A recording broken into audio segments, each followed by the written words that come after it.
नमस्कार दर्शकों, स्वागत है आप सभी का राष्ट्र प्रथम में। मैं हूं आपके साथ मानसी जैन। आइए नजर डालते हैं इस वक्त की हेडलाइंस पर। सीएम अशोक गहलोत का बड़ा फैसला, 235 फार्मासिस्ट और 44 सूचना सहायक के नए पदों को दी मंजूरी।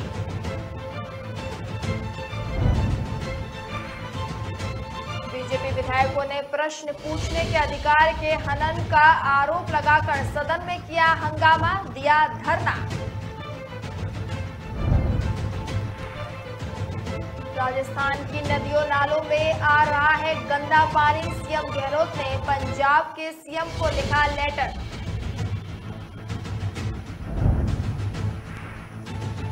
उदयपुर में जुटेगी 2 राज्यपाल समेत 6 राज्यों की 45 महिला विधायक। आचार्य धर्मेंद्र का जयपुर के एसएमएस अस्पताल में निधन, राम मंदिर आंदोलन में निभाई थी भूमिका। राजस्थान के मुख्यमंत्री अशोक गहलोत ने चिकित्सा एवं स्वास्थ्य विभाग के अंतर्गत जिला चिकित्सालय, उप जिला अस्पताल आदि के लिए फार्मासिस्ट के 235 और सूचना सहायक के 44 नवीन पद सृजन करने की मंजूरी दी है।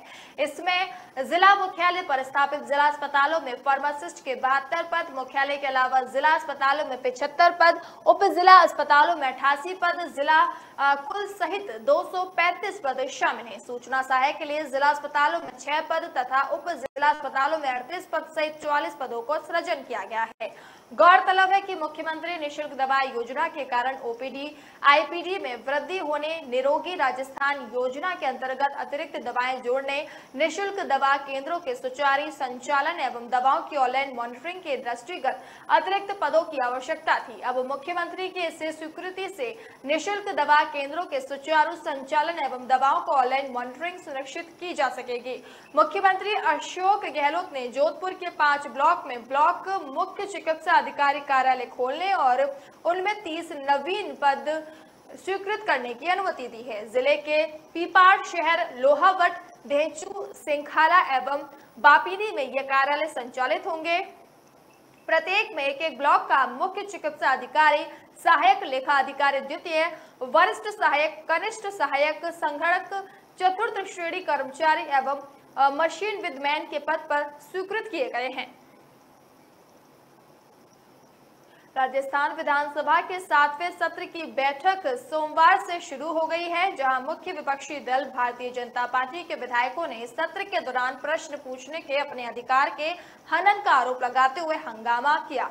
हंगामे कारण सदन की कार्रवाई को 2 बार के लिए स्थगित करना पड़ा।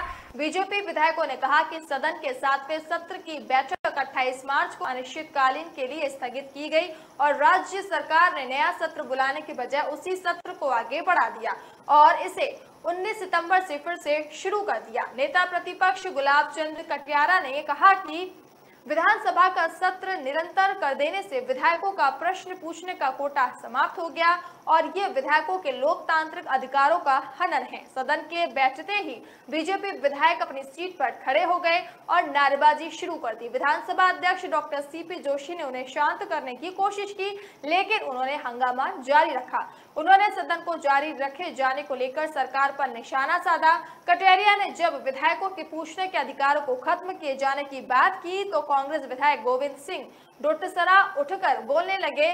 उन्होंने कहा कि 5 साल तक नियमों की धज्जी उड़ाने वाले आज परंपराओं की बात कर रहे हैं। इस पर सदन में हंगामा होता रहा। बीजेपी विधायक सदन के आसन के सामने आ गए और आसन ने सदन की कार्रवाई 15 मिनट के लिए स्थगित कर दी। राजस्थान के मुख्यमंत्री अशोक गहलोत ने पंजाब के मुख्यमंत्री भगवंत मान को पत्र लिखकर हरिके बैराज से राज्य की नहरों में प्रवाहित पानी के संबंध में उनका ध्यान आकर्षित किया है। उन्होंने पंजाब में बूढ़ा नाला पुनरुद्धार परियोजना के अंतर्गत एसटीपी एवं सीईटीपी के निर्माण को निर्धारित समय पर संपादित करने तथा नदियों नालों में सीधे अशोधित अपविष्ट प्रवाहित नहीं करने के संबंध में अधिकारियों को निर्देशित करने का आग्रह किया है। सीएम गहलोत ने पत्र में लिखा कि राजस्थान रावी, व्यास एवं सतलज नदी से अपने हिस्से का जल हरिके बैराज से प्राप्त करता है। पंजाब के लुधियाना शहर का प्रदूषित जल बूढ़ा नाला के माध्यम से और सतलज नदी के आसपास बसे शहरों, कस्बों का नगरीय व औद्योगिक अपविष्ट नालों से होते हुए सतलज नदी में मिलकर हरिके बैराज पहुंचता है। मुख्यमंत्री ने पत्र में लिखा कि हरिके बैराज में आया हुआ जल राजस्थान फीडर और फिरोजपुर फीडर में छोड़ा जाता है। इंदिरा गांधी फीडर के माध्यम से पश्चिमी राजस्थान में तथा फिरोजपुर फीडर के माध्यम से हनुमानगढ़ व श्री गंगानगर जिलों में सिंचाई एवं पेयजल के लिए पानी उपलब्ध कराया जाता है। उन्होंने पत्र में लिखा कि हरिके बैराज से राजस्थान को प्रदूषित जल प्राप्त हो रहा है। इस क्षेत्र के काश्तकारों एवं आमजन द्वारा समय समय पर दूषित जल पर रोक लगाने के लिए मांग की जाती रही। सीएम गहलोत ने पत्र के माध्यम से बताया कि प्रकरण की गंभीरता को देखते हुए 28 अगस्त 2022 को जल संसाधन विभाग के प्रमुख शासन सचिव द्वारा पंजाब एवं राजस्थान के अधिकारियों के साथ बूढ़ा नाला और सतलज नदी का संयुक्त निरीक्षण किया गया था। लेक सिटी उदयपुर का एक बार फिर सुर्खियों में आने वाला है। यहाँ एक ऐसी कॉन्फ्रेंस शुरू होने वाली है जिसमें देश के 6 राज्यों की 45 विधायक शामिल होंगी। यही नहीं, इनके साथ 2 राज्यों की महिला राज्यपाल भी होंगी। ये कार्यशाला बुधवार से 5 स्टार होटल में शुरू होनी है। इसका आयोजन द नेशनल जेंडर एडंग चाइल्ड सेंटर, लाल बहादुर शास्त्री राष्ट्रीय अकादमी और राष्ट्रीय महिला आयोग के साझे में से किया जा रहा है, जिसका विषय जेंडर रिस्पॉन्सिव गवर्नेंस है। उदयपुर के लिए खास बात यह है कि क्योंकि हाल ही में कांग्रेस का चिंतन शिविर हुआ और विश्व की 20 बड़ी आर्थिक शक्तियों की शेरपा बैठक भी होना लगभग तय हो गई और अब ये हो रहा है। इसके लिए सूचना एवं जनसंपर्क विभाग से महिला आयोग की राष्ट्रीय अध्यक्ष रेखा शर्मा का प्रोटोकॉल भी जारी हो चुका है। यह कार्यशाला 3 दिन तक चलेगी। कार्यशाला में राजस्थान, छत्तीसगढ़, मध्य प्रदेश, झारखंड, महाराष्ट्र, उड़ीसा की विधायक और राष्ट्रीय महिला आयोग की अध्यक्ष रेखा शर्मा शामिल होंगी। 21 को उद्घाटन कार्यक्रम होगा, जिसके मुख्य अतिथि तेलंगाना और पुडुचेरी की राज्यपाल तमिलसाई सुंदर राजन होंगी। 23 को विदाई कार्यक्रम होगा, जिसकी मुख्य अतिथि छत्तीसगढ़ की राज्यपाल अनुसुईया उइके होंगी। बता दें कि महिला आयोग नवशी इज चेंज मेकर प्रोग्राम के तहत अखिल भारतीय कार्यशाला शुरू की गई है। इसका पहला चरण जून में उत्तर प्रदेश, हरियाणा और उत्तराखंड की महिला विधायकों के लिए धर्मशाला में हुआ था। राम मंदिर आंदोलन में बेहद सक्रिय भूमिका निभाने वाले देश के जाने माने हिंदू नेता और संत आचार्य धर्मेंद्र का आज निधन हो गया। आचार्य धर्मेंद्र का जयपुर के एसएमएस अस्पताल में पिछले 1 महीने से खराब स्वास्थ्य के कारण इलाज चल रहा था। आचार्य धर्मेंद्र आंत की बीमारी से पीड़ित थे। एसएमएस अस्पताल के आईसीयू में इलाज के दौरान उन्होंने अंतिम सांसें ली। विराट हिंदू सम्राट, हिंदुत्व के लिए अपनी आवाज मुखर करने वाले संत का निधन वाकई हिंदू समाज के लिए एक बहुत ही क्षति है। वहीं आचार्य के शिष्य तो इसे एक युग का अंत तक मान रहे हैं। आचार्य धर्मेंद्र का जयपुर के दिल्ली रोड पर कोटपुतली के नजदीक विराटनगर में मठ है। आचार्य इसी मठ में रहकर अपनी साधना करते थे। श्री पंचखंड पीठ में साधना करने वाले आचार्य धर्मेंद्र विश्व हिंदू परिषद मार्गदर्शक रहे और उन्होंने राम मंदिर आंदोलन व गायों की हत्या से जुड़े बड़े आंदोलन की अगुवाई की थी। आचार्य धर्मेंद्र का जन्म 9 जनवरी 1942 को गुजरात के मालवाड़ा में हुआ था। उन पर पिता महात्मा रामचंद्र वीर महाराज के आदर्शों और व्यक्तित्व का प्रभाव पड़ा। आचार्य ने मात्र 13 साल की उम्र में ब्रजरांग नाम से एक समाचार पत्र भी निकाला। वहीं अयोध्या में बाबरी विध्वंस मामले में लाल कृष्ण आडवाणी, मुरली मनोहर जोशी, कल्याण सिंह, उमा भारती के साथ साथ आचार्य धर्मेंद्र को भी आरोपी माना गया था। फिलहाल वक्त तो चला एक छोटे से ब्रेक का। ब्रेक के बाद जल्द हाजिर होंगे।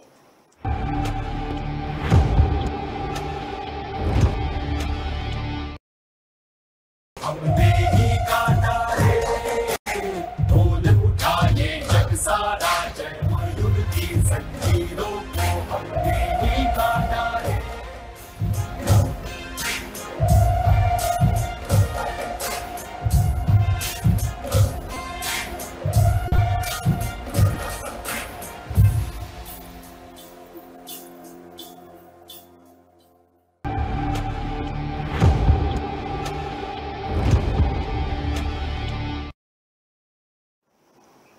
ब्रेक के बाद एक बार फिर से आप सभी का स्वागत है। जोधपुर में इंसानों के डॉक्टर्स की हैवानियत से हर कोई शर्मसार है। सोशल मीडिया पर वायरल हो रहे वीडियो में हैवान बना डॉक्टर बेजुबान पर अत्याचार करते हुए देखा जा सकता है। डॉक्टर कुत्ते को चलती कार से बांधकर सड़क पर घसीट रहा है।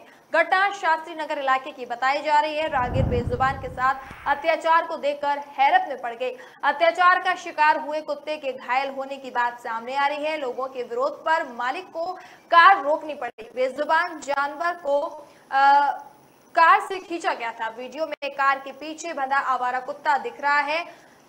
कार के पीछे चलते एक युवक ने हैवानियत का वीडियो बनाकर एनजीओ पुकार को सूचना दी। एनजीओ की सूचना पर शास्त्रीनगर थाने में पशु क्रूरता की धारा का मामला दर्ज किया गया। पुलिस का कहना है कि नंबर और वायरल वीडियो के आधार पर आरोपी को पकड़ लिया जाएगा। पुकार एनजीओ की अर्पणा बिसा ने बताया कि आज दोपहर हमें सूचना मिली कि एक कार सवार आवारा कुत्ते को बांधकर खींचते हुए सड़क पर जा रहा है। हम लोगों के पहुंचने पर पता चला कि जोधपुर के नामी डॉक्टर की करतूत है ये। आरोपी डॉक्टर के खिलाफ थाने में नामजद एफआईआर दर्ज कराई गई है। हमारा संदेश है कि पशुओं के साथ क्रूरता नहीं की जाए। कुत्ता इंसान के लिए वफादार जानवर होता है। इंसानों का दुख कुत्तों को बहुत आसानी से समझ भी आता है। इसलिए अत्याचार के बजाय बेजुबान जानवर से प्रेम किया जाए। घायल कुत्ते का इलाज कराया गया है। हमारी मांग है कि पुलिस आरोपी को जल्द गिरफ्तार कर उसे कड़ी सजा दे। राजस्थान के रावत भाटा क्षेत्र मुकुंदरा नेशनल पार्क से लगते हुए मध्य प्रदेश के गांधी सागर वन्य जीव अभयारण्य में पशु चराने पर पूरी तरह से प्रतिबंध लगा दिया गया है। यहां आम लोगों के निकलने पर भी भारी शुल्क लगा दिया गया है ताकि अभयारण्य सुरक्षित रहे और क्षेत्र का ग्रस्त लैंड बचा रहे। अधिकारियों ने बताया कि ये सब कार्य कूनो नेशनल पार्क में चीता छोड़ने के बाद गांधी सागर में चीता लाने के लिए किया जा रहा है। सब कुछ ठीक रहा तो ये संभव हो सकेगा। इसके लिए 18 से 19 जून को दक्षिण अफ्रीका के वन्य जीव विशेषज्ञों और मध्य प्रदेश के वन्य जीव विशेषज्ञों ने गांधी सागर वन्य जीव अभयारण्य के पूरे क्षेत्र का दौरा किया। डीएफओ आदेश श्रीवास्तव ने बताया कि गांधी सागर में चीते का एनक्लोजर बनाया जा रहा है। अगले चरण में लाए जा रहे चीते में से जोड़ा चीते गांधी सागर अभयारण्य में छोड़े जा सकते हैं। मध्य प्रदेश के कूनो नेशनल पार्क में दक्षिण अफ्रीका से चीता लाए जाने की योजना के साथ साथ गांधी सागर में भी चीता लाए जाने की योजना बना ली गई है। चीतों के रहवास देखने के लिए दक्षिण अफ्रीका के साथ साथ देहरादून के वन्य जीव विशेषज्ञ गांधी सागर आए थे। वन विभाग ने गांधी सागर वन्य जीव अभयारण्य में प्रवेश करने के लिए 150 से 200 प्रति व्यक्ति शुल्क लगाया। गांधी सागर अभयारण्य क्षेत्र में विशेषज्ञों द्वारा दौरा करने के बाद बताया गया कि यहाँ सब कुछ ठीक है। दिवाली पर पटाखे फोड़ने की पुरानी परंपरा है। भारत में दिवाली का पर्व बड़े धूमधाम से मनाया जाता है। कोटा शहर में इस बार दिवाली ग्रीन पटाखों से मनाई जाएगी। अतिरिक्त कलेक्टर ब्रजमोहन बैरवा ने बताया कि राज्य में दिवाली पर सिर्फ ग्रीन आतिशबाजी की इजाजत है। सुप्रीम कोर्ट के फैसलों का हवाला देकर प्रदेश सरकार ने हर तरह के पटाखे का क्रय विक्रय और आतिशबाजी रोक दिया था, लेकिन पुराने फैसले में सुधार करते हुए सिर्फ ग्रीन पटाखों की इजाजत दी गई है। ग्रीन पटाखों से ना ज्यादा शोर होगा और ना ही प्रदूषण फैलेगा। प्रदूषण की रोकथाम और स्वास्थ्य की दृष्टि को ध्यान में रखते हुए ग्रीन पटाखे के क्रय विक्रय की अनुमति है। दिवाली पर कोटा जिले में 24 से 26 अक्टूबर तक आतिशबाजी के अस्थायी अनुज्ञा पत्र में सिर्फ ग्रीन पटाखों के क्रय विक्रय की अनुमति होगी। 19 से 30 सितंबर तक लाइसेंस के लिए आवेदन किए जा सकेंगे। अतिरिक्त कलेक्टर ने बताया कि ग्रीन पटाखों का अस्थायी लाइसेंस के लिए ग्रामीण क्षेत्रों में संबंधित उपखंड अधिकारी को अधिकृत किया गया है। ग्रीन पटाखों में वायु प्रदूषण को बढ़ावा देने वाले हानिकारक रसायन नहीं होते हैं। जयपुर हाईवे पर श्री डूंगागढ़ तक हादसे में कमी लाने के लिए पुलिस ने विशेष तैयारी की है। पुलिस इस रोड पर ब्लैक स्पॉट पर नजर रखने के साथ शराब पीकर गाड़ी चलाने वाले लोगों का लाइसेंस सस्पेंड करेगी। वहीं सीज किया जाएगा। हल्दीराम प्याऊ से कीतसार तक 12 अवैध कट बंद किए जाएंगे। स्पीड लिमिट बोर्ड लगने के अलावा पशुओं के रिफ्लेक्टर बेल्ट पहनाने के साथ उनके सींगों पर पेंट किया जाएगा। पायलट प्रोजेक्ट के तहत हादसे कम करने के लिए सबसे पहले इस रोड पर काम किया जाएगा, बाद में दूसरे हाईवे पर काम होगा। एसपी योगेश यादव के निर्देश पर Shri Dungargarh CO Dinesh Parihar, SHO Ashok Bishnoi, Seruda SHO Ramchandra Napasar, SHO Jagdish फाउंडर, JNPC SHO Mahavir Prasad, traffic थाने के सीओ अजय सिंह भाटियाई, रमेश सरवटा ने यह प्लान तैयार किया है। अब पुलिस ओवरक्राउड, ओवर स्पीड माल वाहन में सवारी बैठाने वाले वाहनों पर कार्रवाई करेगी और 10 से 180 की स्पीड ग्लास से पानी की बूंद ही गिरी। जल्द ही राजस्थान के 4 बड़े शहरों में देश की पहली हाई स्पीड बुलेटिन ट्रेन भी तैयार होगी। आपको बता दें कि जल्द ही राजस्थान के 4 बड़े शहरों से देश की पहली semi high speed bullet train Vande Bharat 180 की स्पीड से दौड़ेगी।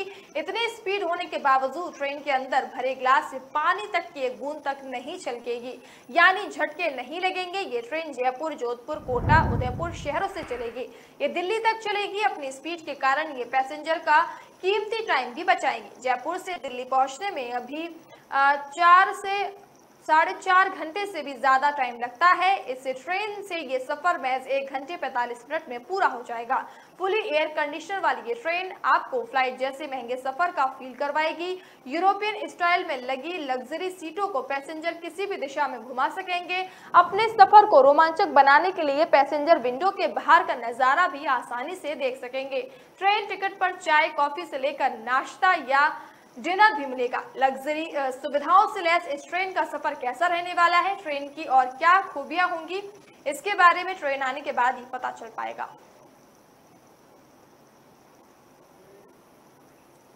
फिलहाल वक्त तो चला एक छोटे से ब्रेक का। ब्रेक के बाद जल्द हाजिर होंगे।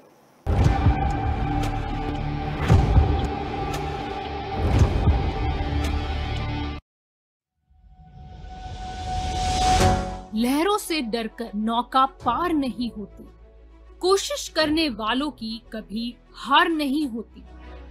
नन्ही चींटी जब दाना लेकर चलती है, चढ़ती दीवारों पर 100 बार फिसलती है। मन का विश्वास रगों में साहस भरता है। चढ़कर गिरना, गिरकर चढ़ना न अखरता है। आखिर उसकी मेहनत बेकार नहीं होती। कोशिश करने वालों की कभी हार नहीं होती। डुबकी या सिंधु में गोताखोर लगाता, जा जाकर खाली हाथ लौट कर आता। मिलते नहीं सहज ही मोती गहरे पानी में, बढ़ता 2 गुना उत्साह इसी हैरानी में।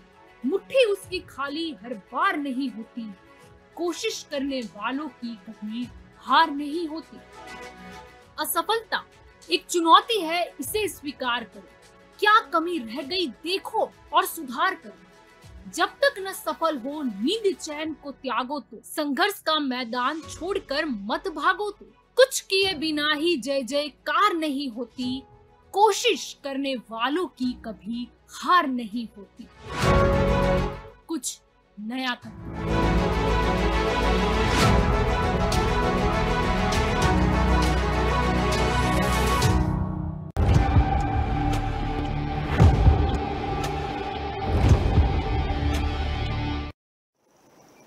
राजस्थान में सालों से बच्चों में कुपोषण संबंधी समस्याओं को लेकर बात की जाती रही है, लेकिन फिर भी इसे कम करने के प्रयास नाकाफी ही रहे हैं।